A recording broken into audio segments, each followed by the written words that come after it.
Hi, everybody. Welcome to day 26 of Raising Our Vibration in 2018.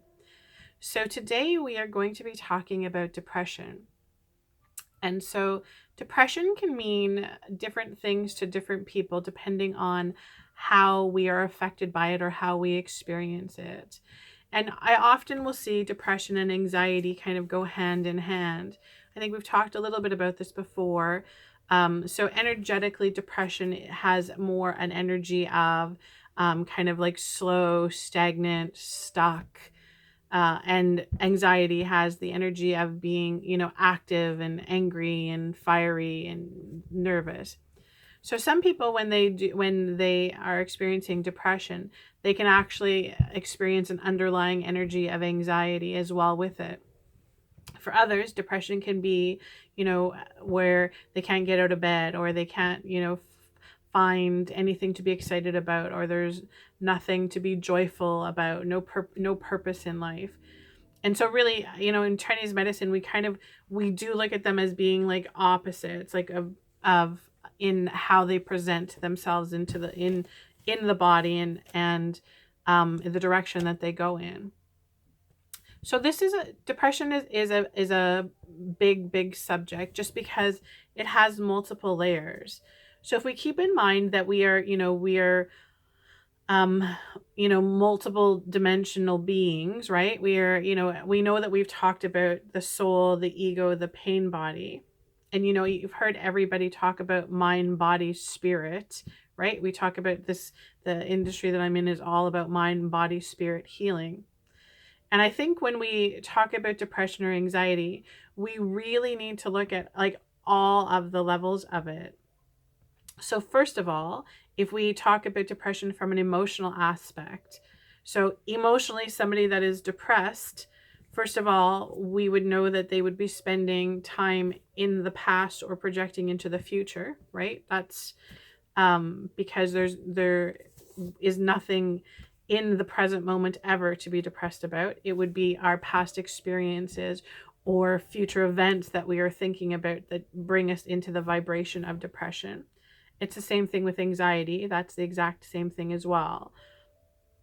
So we know that we are either hanging on to stuff from our past, or we are projecting into the future. So that's the whole mental aspect of it. There's also a huge, when people suffer from depression or anxiety, there again, we talk about the huge disconnect with ourselves and who we are, and the whole self-care and the self-love. And it's we we can surround ourselves with, loving spouses, loving children, loving parents, loving friends. But ultimately, if we are not our biggest cheerleaders, and we are not, truly having and developing a relationship with ourselves, then all of the other stuff means really nothing to us. And it's interesting because, there's people that suffer from depression or anxiety that tend to get angry or be angry. They always will get lost in the whole story of that it's everybody else around them that is causing them to feel this way. And for some people who are, really, really disconnected and are not digging in and doing the work on themselves, that is probably a very likely story that they have been writing. The fact that, my husband is hurtful to me, or my children are disrespectful to me, or, I've had things happen to me in my past that is now put me where I am. Again, these are, this is, we have to remind ourselves that we are writing our own stories. We are the ones that are attracting people, places, things into our experience for growth and development. There's no randomness to this. There's no coincidences and no luck of the draw. Everything is happening as you are meant to be experiencing it. And so you need to bring the ownership back to that again, bring all of that awareness back to your energy and where your focus is and where you're putting blame on and who you're looking at for your source of your problems. Because if we are doing that, then we will never ever fix anything, because we are always our source. We are the source. Yes, there may be people around us that are maybe not ideal or not doing what we want them to do, but it's always our perception and our reaction to the people, places, or things that causes us to feel a certain way. So that's the whole, so we need to work on again, going back to the relationship with ourselves. There's also a physical aspect to this, which is huge. And I don't want to dismiss this because when we are not well, or when we're dealing with some things like depression, again, we need to, yes, address all of the emotional stuff with it. And then we also need to, there's a physical component to this as well, because again, we're human beings. And so as a human being, we are like a bit of a walking chemistry set. And this, we see this all of the time. It can be something as simple as having a mineral deficiency that can actually cause mood disorders or mood imbalances. And we know this, we see this in seniors. So seniors who, are having, depression, or they're falling into the Alzheimer's or dementia mode, we know what happens as we get older. The fire in our belly starts to lessen. So from a Chinese medicine perspective, now when we eat, whatever we eat, our body has a harder and harder time of breaking it down and using it for energy. So Chinese medicine teaches us that the spleen and the stomach are partners, and they're both digestive organs in Chinese medicine. So what happens is we eat food for the purpose of getting energy from it, right? Getting what Chinese medicine calls essence. We get the essence from food. And so the stomach's job then is to break down the food so that the spleen can then take the essence from the food and then take it to all the organs in the body. What happens is, as we get older, the energy in our stomach, the stomach chi starts to deplete, the stomach acid starts to get lower. And so nutritionally, when we are eating foods, we are not getting exactly what we should be getting. This also too is part of, as we get older, we eat way less. As we get older, we tend to maybe not eat as well as we would because we're only feeding one person, or there are two people. And so that becomes what we're putting into our body becomes a huge factor in this. So we have to remember that whenever we're talking about like emotions, especially depression, anxiety, that are affecting our it's from our physical body as well. And so the physical component, you guys have heard this, people have said this, they talk about the stomach being the second brain. And really, they should call the stomach the first brain, because it is so affected by absolutely everything. And so from a nutritional standpoint, what happens is when we have anxiety, or we have worry, or we have depression, and this is kind of like, it's a circle, right? It all is connected. Remember, nothing is isolated. But what happens is, so the whole process of, you eat the food, it goes in, your body produces stomach acid so that it can break down the food, and then your body absorbs all of the minerals and nutrients from the food. When we are worriers, or think too much thinking, and we spend too much time in our head, or too much time in the past, too much time in the present, the physical effect that it has on us is that our stomach acid starts to become depleted. And so physically, this will show up in people as, having heartburn, or having GERD, or indigestion, or it can be diarrhea or constipation. It can go all of the ways. But what's physically happening in the body is that your stomach acid has become low. So now what happens is when you're eating food, your stomach is having a harder time breaking it down. So then that means that the spleen has a harder time getting essence from it. And so then your body has a harder time getting the minerals and the nutrients that it needs to keep it into balance. And then it becomes a vicious cycle, right? Then and some people don't even realize this. And then what happens is we actually then get kind of like an overload of garbage in our body, right? So then our whole intestinal flora becomes out of balance. So we have good bacteria and bad bacteria, and they live in harmony in our, and think of these as actual, breathing, moving energies that are in your body. that in balance work well together. So the good and the bad together doing what they need to do to keep our intestinal flora, our gut, and our whole system working well.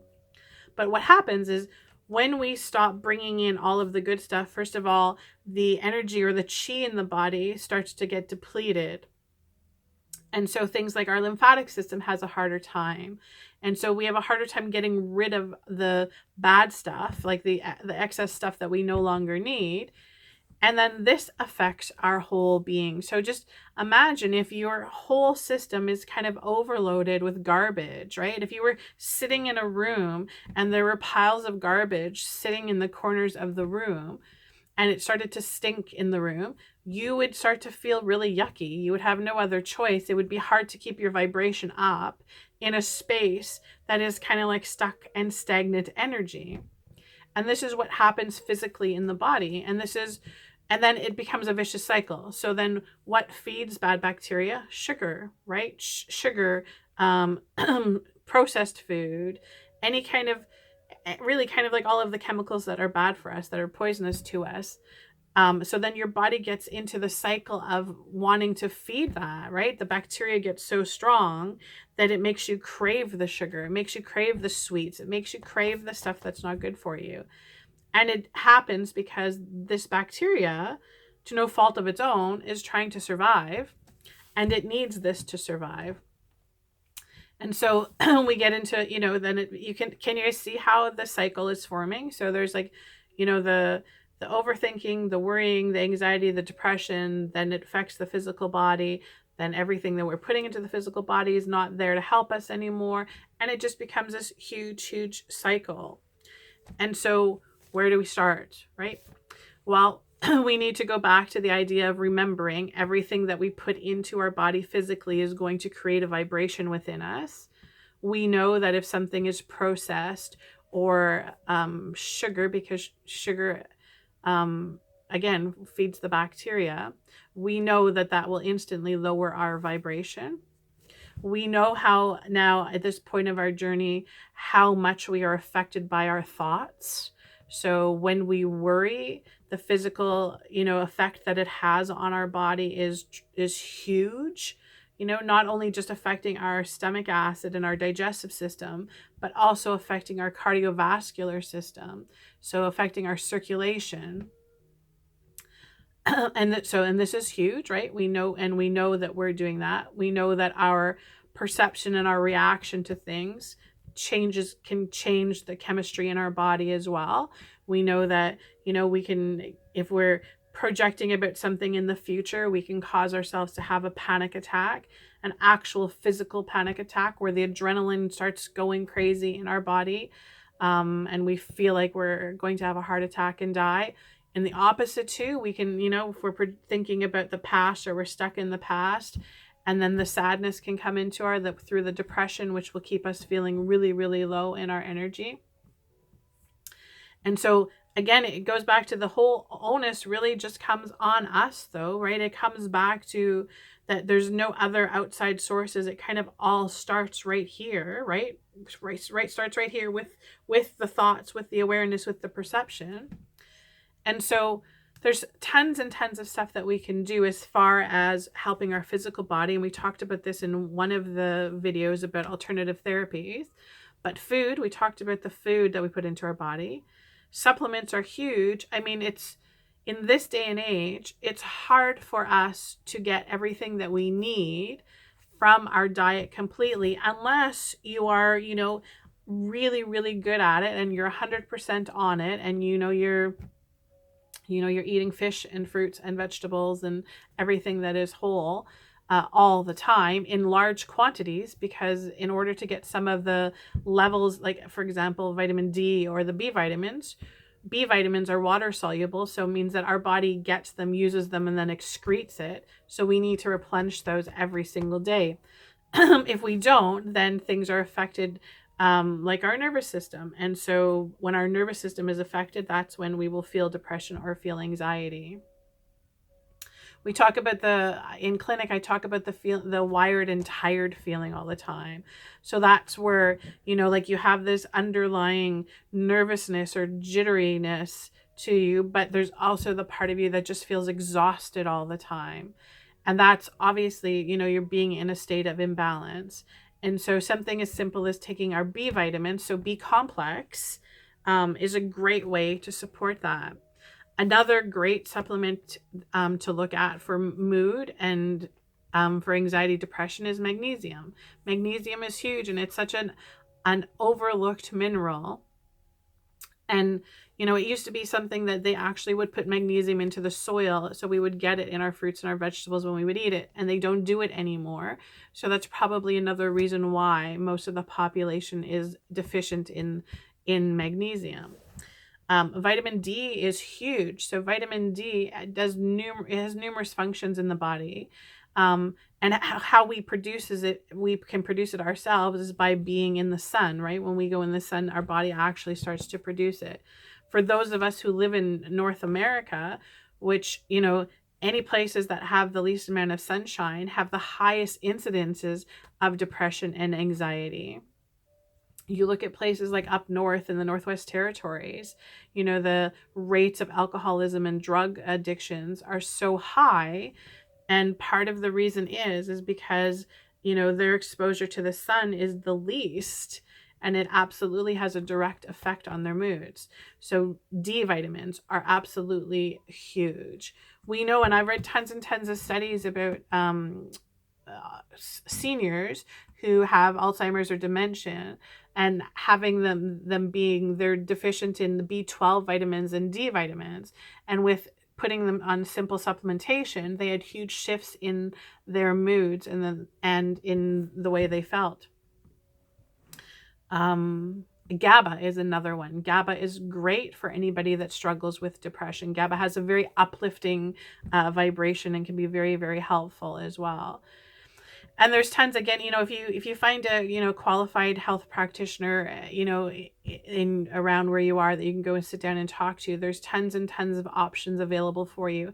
I'm a big believer that adding supplements into your routine when you're working with depression or anxiety is a must. I'm not a doctor. I'm not giving you any, I would never tell anybody to stop taking anything or not doing anything. But if you think about everything as being vibrational, right?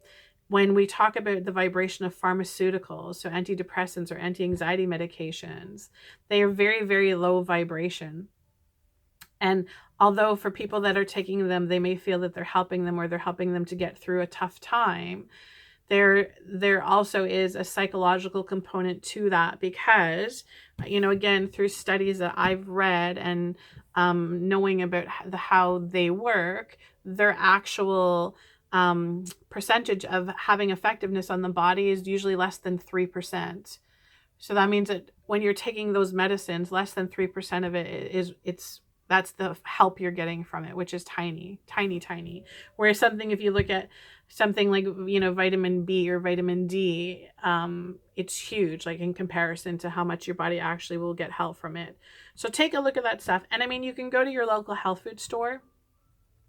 Most of the time when you go to the health food store, you'll have somebody that is trained and qualified as well to talk about these questions. Remember, and guys, remember the stuff that we worked about, like the removing guilt and shame. There's no guilt or shame in walking into some place and saying, look, I'm struggling with depression or I'm struggling with anxiety. What's something that I can add to my diet or a supplement that I can take that will help me and benefit me? So many people suffer in silence with these two things, especially with depression and anxiety.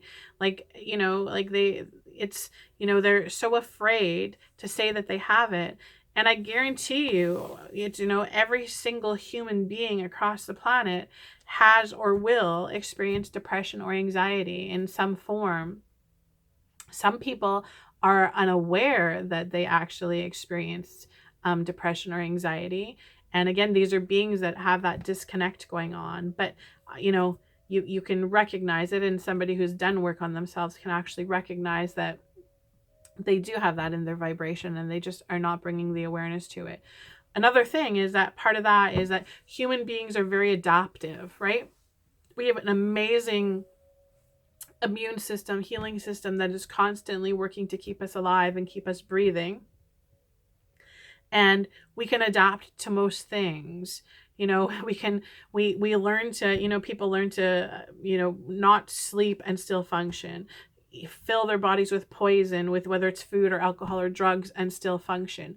We are very adaptable beings. And so there are humans that unfortunately don't bring the awareness to how unhealthy they're feeling or how bad they're feeling and do the things to make the changes.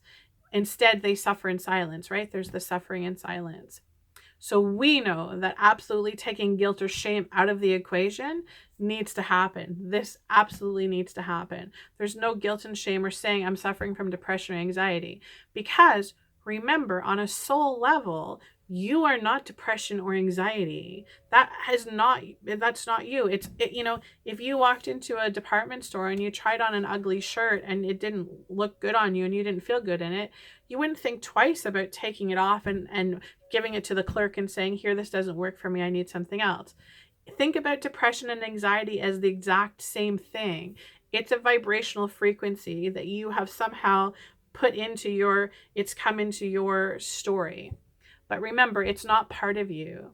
And so you can work on it to remove it from your story and from your vibration completely. So I want to read something from, this is one of my, and I talked about this before, this is Muji, and this is from the Vaster Than Sky, Greater Than Space. And I want to share something, I want to read something for you guys on here. He just talks about, this is the healing through transcendence. And so this is all about, I think probably a lot of us are experiencing this. This is how, when we are working on ourselves and doing all of this stuff, how some of these uglier things will still come to the surface, and how we need to, again, come into the awareness that this is not the story, this is not our story, and that our story is changing. And so he really kind of brings this into clarity. And so I want to just share what he says about it. So he says, so he has somebody that came for a satsang. So Muji does a satsang, and that's where he sits and he talks, and people come and listen to him talk. And so he had somebody from the satsang come up and say that I don't want to just cope anymore. I want to remove myself from the tentacles of my story. But the scenes seem to play themselves out in an endless loop. What can I do? And so Muji's answer was, I say yes, it can stop now. But you must see exactly what it is that can stop. For your vision must be clear and your intention genuine if this delusion is to be dispelled. This is our awareness, right? This is our bringing awareness to the ugliness. Belief in a false identity can end today. So this is your belief in your depression or your anxiety. Don't ever let anybody tell you that you need 6 months of therapy or a year of therapy to get through it. It can end today, right? Suffering and emotional wounds cannot truly be healed and transcended by means of intellectual reasoning. So again, remember, it's our thoughts that are creating everything, and often it's not going to be our thoughts that are going to uncreate it. We have to remind ourselves, no thoughts. We are not going to solve things by thinking about it. Transcendence must be attained through understanding. You must decide, do you want therapy or truth? If you want therapy, you can find many reputable therapists and doctors who can help you in some way. If you want truth, pay attention to what I am pointing to. So he says, unless we contemplate ourselves deeply, we continue giving credence both to the way we experience life personally and to the personalities we believe ourselves to be. Through the force and grip of your identification with memories and traumas, the mind, in its psychological aspect, has been holding your attention and sucking energy from you long enough. If you are suffering from something that happened in the past, this suffering is caused by your identification with those memories, projections, and images. Many people have lived through traumatic experiences in childhood or adolescence and have been able to use those very experiences to overcome the obstacles that were created. But others are still carrying the weight of victimhood around their necks. Some even continue to nurse a grudge when the perpetrator has long ago mended their ways. They may even be getting along with that person now, but there is a part of them that is still suffering from those painful personal memories. Here's important. We all must realize that pure awareness, the self, the soul, remains untouched by even the most difficult memories or traumas that may surface. This is huge. Remember this. This is your soul is never ever having the effect of everything. It's all the other stuff, right? Yet simultaneously, we live the dynamic expression of awareness, which manifests as life, as what we call existence, a world where we experience time, memory, and the sense of self, and where we are also able to look at issues such as healing emotional wounds. I love this. If you don't press save, you won't have to press delete. Just stay neutral and let the memories play while you remain rooted in timelessness. Isn't that cool? That's awesome. That's, if you don't press save, you don't have to press delete. Isn't that cool? So that means that we don't have to be in the past. We don't have to be in the future. We can be right now. And again, we can change our story at any moment just by ripping out that page and starting to rewrite it again. Okay. Awesome. We could talk on this probably for a long time, right? There's probably lots that we could do. So I want everybody just to tune in with me right now. I just want you to bring all of your awareness and all of your energy into your whole physical being. So closing your eyes, and we're doing this by bringing our awareness to our breathing. So breathing in slowly through our nose, taking it all the way down to our belly, and then exhaling through our mouth.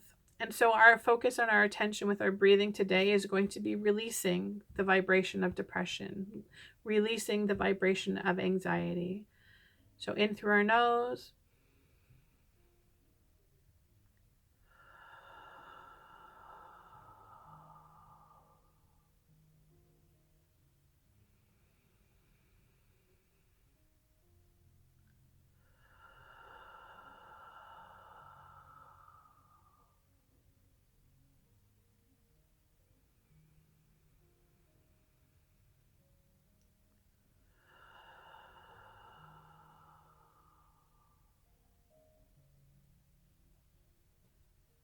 And just stay in here with me for a moment as I bring in my team of guides and angels. And we ask your team of guides and angels to join us as well. We tune into the energy of the group.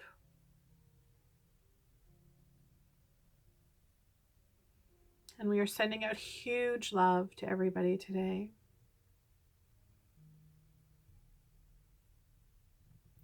Awesome. You guys have the most amazing day, and we will talk tomorrow. Thank you.